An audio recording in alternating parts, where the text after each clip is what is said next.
अभी छात्र अपने मुझे मेरे मित्र इज्जत नहीं देते। मैं जाता हूं और मुझसे वो लोग परहेज करने लगते हैं। गुरु के पास परेशानी लेकर आए हुए छात्र की समस्या गुरु समझ गए थे। उन्होंने उस छात्र को एक पत्थर पकड़ाया जो नीले रंग का था और कहा कि जाइए इसकी अधिकतम मूल्य प्राप्त करके लाइए कि ये कितने का बिक सकता है। मार्केट में घूम कर आइए और इसका अधिकतम मूल्य लेकर आइए। अगर आप इसका अधिकतम मूल्य ले आए तो मैं आपको समाज में इज्जत दिलवाने लग जाऊंगा, ये मेरा वादा है। वो छात्र इस खुशी में गया कि इसके बाद तो अब मुझे इज्जत मिलना तय है। वो भागता है और दुकानों पर फिरने लगता है उस पत्थर की कीमत जानने के लिए। लेकिन जिस प्रकार के लोगों के बीच में उठता बैठता था उन्हीं से उसने सबसे पहले मुलाकात शुरू करी। उस चमकीले नीले पत्थर को लेकर के वो छात्र जल्दी से गया और जाकर के एक सब्जी विक्रेता के पास गया, क्योंकि उससे वो रोजाना सब्जी परचेज किया करता था। कहने लगा कि भैया इस पत्थर को परचेज कर लीजिए, बताइए कितना। विक्रेता ने कहा कि भैया एक काम करिए, ये पत्थर लगने में बहुत सुंदर सा लग रहा है, नीले रंग का है, लगता है कुछ अमूल्य प्रकार का होगा। 1000 रुपए आप मुझसे ले लीजिए और इस पत्थर को मुझे दे दीजिए। अब आप कह रहे हैं आप अच्छे पढ़ाई लिखाई वाले बच्चे हैं, ठीक है आप हमें दे दीजिए। सब्जी विक्रेता की बात तो सुन ली उसने, लेकिन उसने कहा कि अब आप 1000 रुपए लगा ही रहे हो भैया, अभी हमें थोड़ा और मार्केट में मालूम कर लेने दीजिए, फिर हम आपके पास वापस आएंगे। वो बच्चा वहां से उस पत्थर को लेकर के फिर उस दुकान पर गया जहां पर बर्तन बिका करते थे। बर्तन के दुकानदार से जाकर के उसने कहा कि भैया ये जरा इस पत्थर को रखिए अपने पास और बताइए कि आप इस पत्थर को परचेज करना चाहेंगे, क्योंकि ये बहुत ही चमत्कारी पत्थर है, नीले रंग का पत्थर है और काफी अमूल्य प्रकार का है।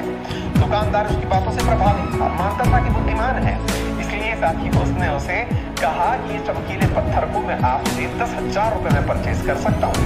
छात्र को ये बात समझ में आने लगी कि ये चमकीला पत्थर शायद मूल्यवान तो है, बस इसकी सही मूल्य मुझे नहीं पता चल रहा है। और तुम इसका सही मूल्य मालूम कराओगे तो मैं तुम्हें इज्जत दिलवाऊं दोस्तों के बीच में, और मुझे तो चाहिए फुल इज्जत। अब भैया वो यहाँ से निकले और पहुंचे सुनार के पास में। सुनार जो सोने का और चांदी का व्यापार किया करता था। सुनार के पास जब पहुंचा तो सुनार ने कहा कि लाइए क्या लगाना है। तो सुनार तो भैया चाहते ही थे कि वो हीरे मोती का व्यापार करने वाले एक व्यक्ति से उसे मिलवाएं, लेकिन सुनार ने सोचा कि इस पत्थर को हम खरीद लेते हैं, हीरे मोती के व्यापारी से हम इसको बाद में क्यों मिलवाने लगे, अपना व्यापार बनाएंगे। साथियों सुनार ने कहा कि बेटा सुनो, पैसा पत्थर बहुत बढ़िया है, इस पत्थर को हमें दे दो और हम तुम्हें ना इस पूरे पत्थर के 1,00,000 रुपए देते हैं।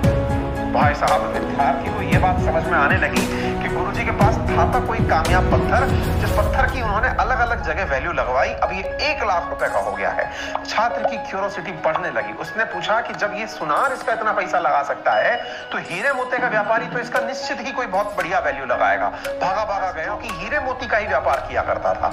पहुंचा और जाकर कहने लगा कि भैया जरा इस पत्थर को देखिए और बताइए ये कितने का है, कितने का परचेज करेंगे।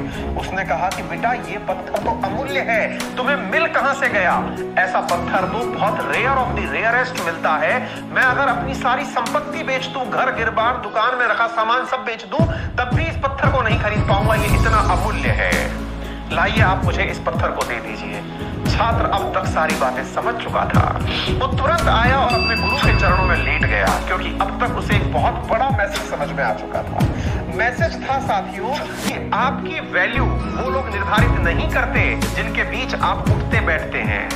उनकी अपनी समझ है आपकी वैल्यू लगाने की। आप कैसे ये मान सकते हैं कि कोई आपको क्या मानता है, इस बात से निर्धारित मत कीजिए कभी। रहे हैं हो सकता है कि वो आपके टैलेंट को पहचानने लायक ही ना हो, क्योंकि साथियों सोने की असली कीमत सुनार जानता है, हीरे की असली कीमत एक हीरे मोती का व्यापारी जानता है। आप कितने होनहार हैं ये आपका शिक्षक जानता है, तो आप क्यों दुनिया की बातों से प्रभावित होते हैं? मुझे पूर्ण विश्वास है कि आपने भी अपना वैल्यू समझ लिया होगा।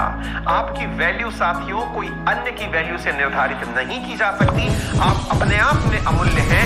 हर जगह के लिए एक ट्रायंगल के अंदर एक ट्रायंगल सेट हो सकता है, एक स्क्वायर में एक स्क्वायर सेट हो सकता है, तो क्यों एक स्क्वायर को ट्रायंगल में सेट करके अपना मूड खराब करना? सदा सकारात्मक रहिए और सब्सक्राइब